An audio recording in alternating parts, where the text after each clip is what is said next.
Praise the Lord. दोस्तों, हम आपका स्वागत करते हैं आज सुबह की प्रार्थना में। और आज मैं आपसे बात करना चाहता हूं कि एक गलती के कारण कई बार बहुत मजबूत रिश्ते टूट जाते हैं। और आजकल आप परिवारों में देख रहे होंगे कि बहुत सारे रिश्ते टूट रहे हैं।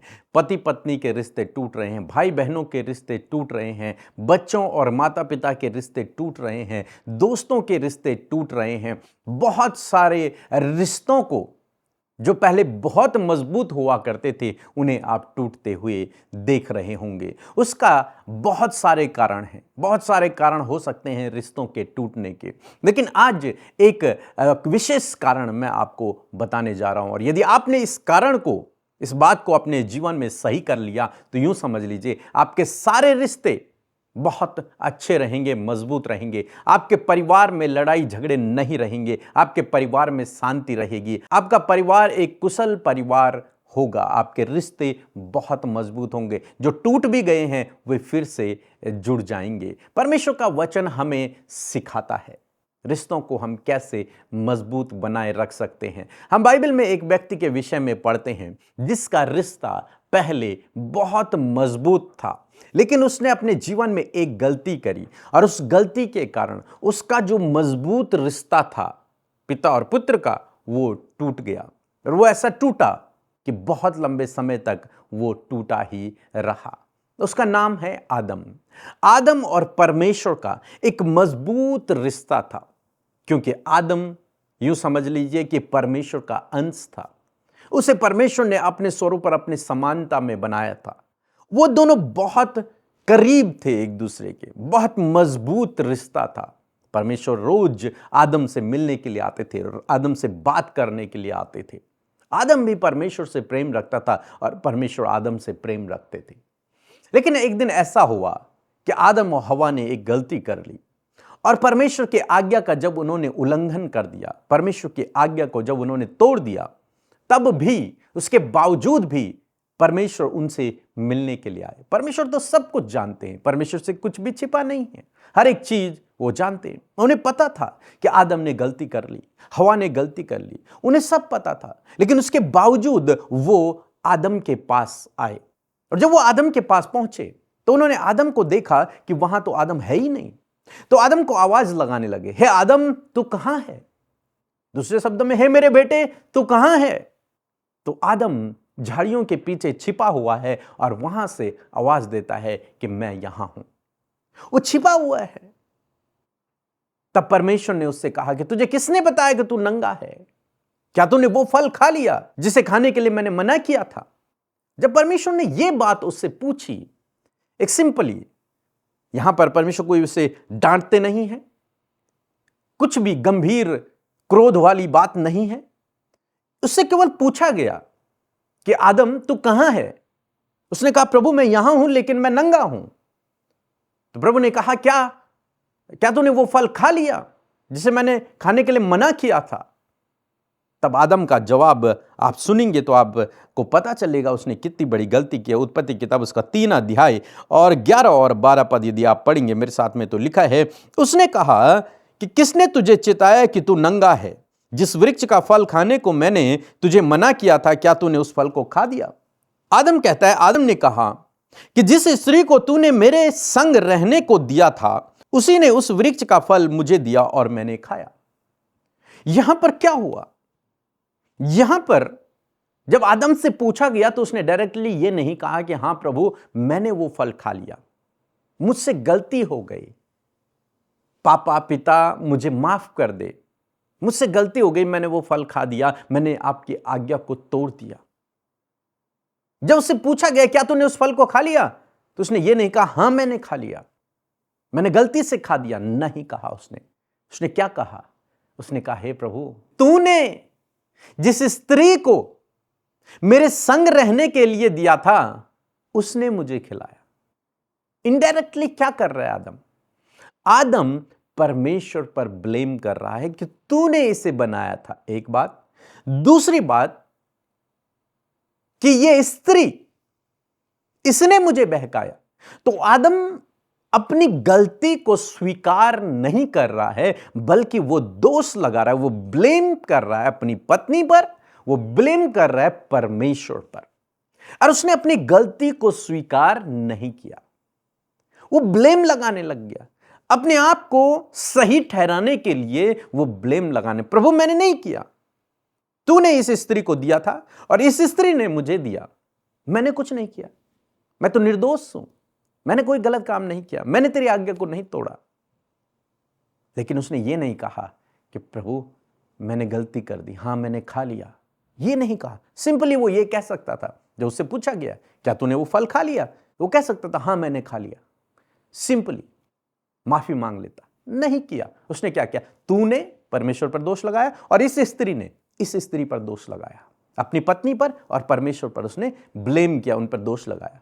जब स्त्री से पूछा गया, 13 पद में लिखा है, तब यहोवा परमेश्वर ने स्त्री से कहा कि तूने यह क्या किया। स्त्री ने कहा, सर्प ने मुझे बहका दिया, तब मैंने खाया।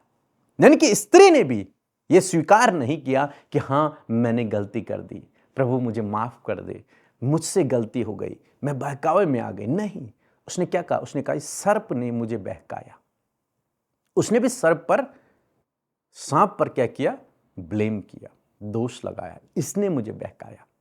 हालांकि वो सच बातें थी, लेकिन उन्होंने अपनी गलती को स्वीकार नहीं किया। इन दोनों ने डायरेक्टली इनडायरेक्टली इन्होंने परमेश्वर पर और एक दूसरे पर इन्होंने दोष लगाया, और इस दोष लगाने के कारण क्या हुआ, इनका परिवार यानी कि परमेश्वर उसका मुखिया था, टूट गया, और हमेशा हमेशा के लिए परमेश्वर उनसे दूर हो गए और आदम और हवा को अदन की वाटिका से बाहर निकाल दिया गया। रिश्ता टूट गया, परिवार में दरार पड़ गई, पिता और पुत्र का रिश्ता टूट गया, अदन की वाटिका से बाहर निकाल दिए गए। तब बाइबल में कहीं नहीं लिखा कि परमेश्वर आदम से मिलने आते थे, कहीं नहीं। फिर इस दुनिया की शुरुआत हुई, फिर लोग बढ़ते चले गए, लेकिन वो ब्लेम, वो दोष लगाने वाली जो बात थी, वो आदम से लेकर आज तक लोगों के जीवनों में काम कर रही है। गलती आप करते हैं, दोष आप अपने बॉस पर लगाते हैं। गलती आप करते हैं, दोष आप अपनी पत्नी पर लगाते हैं। गलती आप करते हैं, दोष आप अपने माता पिता पर लगाते हैं। गलती आप करते हैं और दोष आप किसी और पर लगाते हैं। असफल आप हैं, आगे आप नहीं बढ़ पाए और दोष अपने माता पिता पर लगाते हैं, अपने काम करने वाले स्थान पर लोगों पर लगाते हैं। ब्लेम, पति पत्नी पर ब्लेम करता है, पत्नी पत्नी पर ब्लेम करती है, माता पिता बच्चों पर, बच्चे माता पिता पर, अधिकारी कर्मचारी पर, कर्मचारी अधिकारियों पर ब्लेम करते हैं। और इसी ब्लेम के कारण, क्योंकि कोई भी नहीं जो अपनी गलती को स्वीकार कर रहा हो, हां मुझसे ये मिस्टेक हुई इसलिए उसने मुझे डांटा, मुझसे ये मिस्टेक हुई इसलिए ये प्रॉब्लम आई, मुझसे ये मिस्टेक हुई इसलिए मेरे जीवन में आज ये प्रॉब्लम है, नहीं, कोई स्वीकार नहीं करता। सब लोग एक दूसरे पर दोष लगाते हैं, और यदि कोई उन्हें दोष लगाने के लिए न मिले तो अंत में परमेश्वर है, ये परमेश्वर मेरे जीवन में ऐसे कर रहा है, इसने मुझे दुख दे रखा है, इसने मुझे परेशानियां दी, इसने मुझे बीमारियां दे रखी, ये मेरी प्रार्थना को नहीं सुन रहा, ये ऐसा। फिर ब्लेम कहां करते हैं, परमेश्वर के ऊपर। अपने आप को साफ रखते हैं, अपने आप की गलतियों को स्वीकार नहीं करते, और जिसके कारण क्या होता है, रिश्तों में दरारें, कड़वाहट, दूरियां, लड़ाई झगड़े, मन मिटाव पैदा होती चले जाते हैं। आप अपनी पत्नी पर दोष लगा रहे हैं कि आज मेरी ये हालत है इसकी वजह से है। आप अपने पति पर दोष लगा रहे हैं, अब मेरे जीवन में ये प्रॉब्लम है इसके कारण है, हम फाइनेंशियली स्ट्रगल कर रहे हैं इसके कारण कर रहे हैं, मैं बीमार हूं इसके कारण हूं, मेरे पास अच्छी जॉब नहीं है तो मेरे माता पिता के कारण नहीं है, मैं अच्छी पढ़ाई नहीं कर पाया तो इनके कारण नहीं कर पाया, मेरे पास जमीन जायदाद धन दौलत नहीं है तो इनके कारण नहीं है। और अगर जीवन में स्ट्रगल है, प्रॉब्लम है, चिंताएं हैं, कुछ परेशानियां, बीमारियां हैं, तो परमेश्वर कर रहा है दोष। लेकिन कोई भी व्यक्ति ऐसा नहीं है जो अपनी गलती को स्वीकार कर ले, नहीं, मैंने गलती की है इसलिए मैं परीक्षा में पड़ा। बाइबल कह रही है कि यदि तुम अपने अपराधों को उसके सामने मान लो तो वो तुम्हें क्षमा करने में विश्वास योग्य और धर्मी है। लेकिन यदि नहीं मानोगे तो वो तुम्हें माफ नहीं करेगा। तुम्हें क्षमा मांगनी है, चाहे परमेश्वर हो चाहे दूसरे से हो। अपने अपराध को आपको मानना होगा कि हां, मैंने ये गलती की इसलिए मेरे बॉस ने मुझे डांटा, मैंने ये गलती की इसलिए मेरी पत्नी मुझसे चिड़ी हुई है, मैंने ये गलती की इसलिए हमारे रिश्तों में दूरियां आ रखी हैं। मैंने गलती की, मेरे माता पिता ने नहीं, मैंने की गलती। मैं अच्छे से पढ़ाई नहीं कर पाया तो कैसे मैं सक्सेस होऊंगा। मैं अच्छे से चीजों को नहीं समझ पाया, मैं गलत संगति में रहा तो मैं कैसे आगे बढ़ूंगा। जब आप अपनी गलती को स्वीकार करते हैं तो यूं समझ लीजिए आपके रिश्ते मजबूत होते हैं, क्योंकि तब आप दोष नहीं लगाते।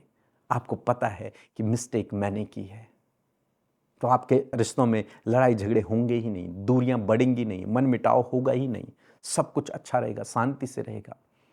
और जब आप अपनी गलती को स्वीकार करते हैं तब परमेश्वर भी आपको आगे बढ़ाते हैं। मैं सोचता हूं कि यदि आदम और हवा उस दिन ये गलती न करते, एक गलती तो वो कर चुके थे जो उन्होंने वो फल को खा लिया था, लेकिन सबसे बड़ी गलती उनकी ये थी कि उन्होंने अपने पाप को, अपने गलत काम को स्वीकार नहीं किया, उन्होंने परमेश्वर पर दोष लगाया। वो तो पवित्र है, उसमें कोई दोष नहीं है, कोई खोट नहीं है, लेकिन उस पर ही दोष लगाया। तूने इस स्त्री को भेजा था मेरे पास, मैं तो अकेला ठीक था, तूने भेजा, तू नहीं भेजता तो आज मैं बहकता नहीं, आज मैं ये फल नहीं खाता। सर्प, वो स्त्री भी बोल रही होगी, ये सर्प, इसे तो तूने ही बनाया है, मैंने तो बनाया नहीं है, इसी ने तो मुझे बहकाया। लेकिन दोनों ने ये नहीं कहा कि हां प्रभु हमसे गलती हो गई, हमने ये खा लिया। और मैं सोचता हूं कि यदि वे मान लेते तो वही प्रॉब्लम सॉल्व हो जाती, परमेश्वर वही उस प्रॉब्लम को सॉल्व कर देते। लेकिन उन्होंने माना नहीं, उसका प्रतिफल, उसका दंड उन्हें मिला जो मनुष्य जाति आज तक भुगत रही है। तो इसलिए कभी भी एक दूसरे पर ब्लेम न करें। ये ब्लेम दुष्ट की ओर से है, एक दूसरे पर दोष लगाना दुष्ट की ओर से है। एक दूसरे पर दोष न लगाएं, अपनी गलती को मान लें, मैंने मिस्टेक करी है। और जब आप मान लेते हैं, प्रभु आपको इन सब गलतियों से, इन सब के जो दंड आपके जीवन में आता है उनसे बाहर निकालते हैं, उन परीक्षाओं से आपको बाहर निकालते हैं, छुटकारा देते हैं। इसीलिए यीशु मसीह इस धरती पर आए, जो रिश्ता टूट गया था उसे फिर से जोड़ने के लिए। तब जो कोई प्रभु यीशु मसीह पर विश्वास करता है वो परमेश्वर की संतान हो जाता है, उसका रिश्ता फिर से परमेश्वर के साथ में जुड़ जाता है, वो गैप समाप्त हो जाता है। क्योंकि यीशु ने ब्लेम नहीं किया, यीशु ने ब्लेम नहीं किया, उसने माना। और बाइबल हमें यही सिखाती कि हम भी अपनी गलतियों को माने, स्वीकार करें, तो हमें क्षमा कर देगा। सो आशा करता हूं कि आप समझ गए होंगे। अपने जीवन में यदि आप चाहते हैं आपके रिश्ते अच्छे रहें, आपके पारिवारिक रिश्ते अच्छे रहें, आप जीवन में आगे बढ़ें, आप सफल हों, तो आपको एक दूसरे पर दोष नहीं लगाना, बल्कि अपनी गलती को स्वीकार करके प्रभु से माफ़ी मांगकर आगे बढ़ना है। दोष न लगाएं, न परमेश्वर पर न लोगों पर, केवल अपनी जो गलतियां हैं जिसके कारण आज आप परीक्षा में हैं या फिर स्ट्रगल कर रहे हैं, उनको माने और मानकर प्रभु से माफ़ी मांगकर आगे बढ़ते रहें। सो प्रभु आपको इस वचन के द्वारा बहुतायत से आशीष दे। एक छोटी सी गवाही हम सुनेंगे, फिर हम आपके लिए प्रार्थना करेंगे। मैं कल्याण से बोल रहा हूँ, रीना बवाली। मेरा मामी गिर गया था, उनका पैर में चोट आया था। 15-20 दिन से बहुत तकलीफ हो रहा था, चलने फिरने को नहीं हो रहा था, डॉक्टर भी दिखाया, अच्छा नहीं हो रहा था। मैं पीके फादर जी को और अमिता सिस्टर को मैं अपना ये रिक्वेस्ट भेजा था, वो लोग मेरा मामी के लिए पे किया। अभी मेरा मामी को पैर का दर्द अच्छा हो गया, चंगाई मिल गया, आशीष मिल गया। और ये दूसरी गवाही ये है, मेरा मामी का सर का बहुत दर्द होता था, बहुत तकलीफ होता था, और उनका नाक का भी दर्द होता था सर का। अभी सर का दर्द भी ठीक हो गया, उसका नाक का भी दर्द ठीक हो गया, अभी उसका चंगाई मिल गया। उनका कोई प्रॉब्लम, कोई तकलीफ नहीं है मेरा मामी को। अभी मेरा मामी के लिए पे करने के लिए thank you father ji, Amita sister ji और अमिता पूरा परिवार, अमिता सिस्टर का पूरा परिवार को ईश्वर का ऐसा आशीर्वाद, ईश्वर का आशीर्वाद बना हुआ रहे और उसका पूरा मिनिस्टर का आगे बढ़े। आगे बढ़े। जय विशु। आइए हम लोग प्रार्थना करें।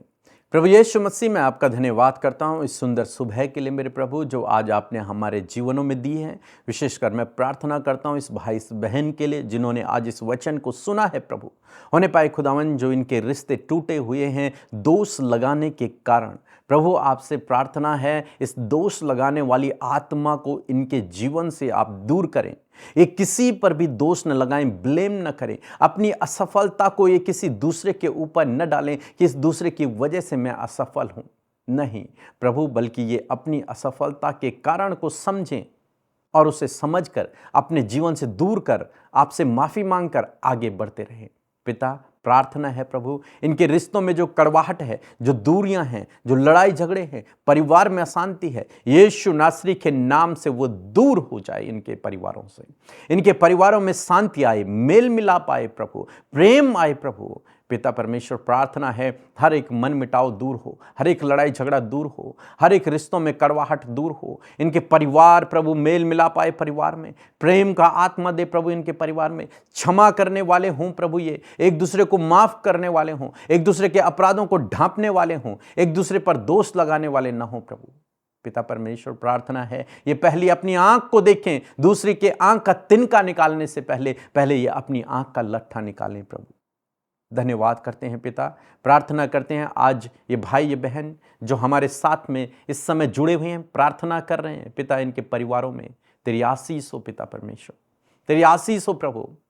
प्रभु हम प्रार्थना करते हैं हर एक बीमार व्यक्ति के लिए, यीशु नासरी के नाम में हर एक बीमार व्यक्ति इसी समय चंगा हो जाए यीशु के नाम में, उसकी बीमारियां चली जाएं उसे छोड़कर यीशु नासरी के नाम में।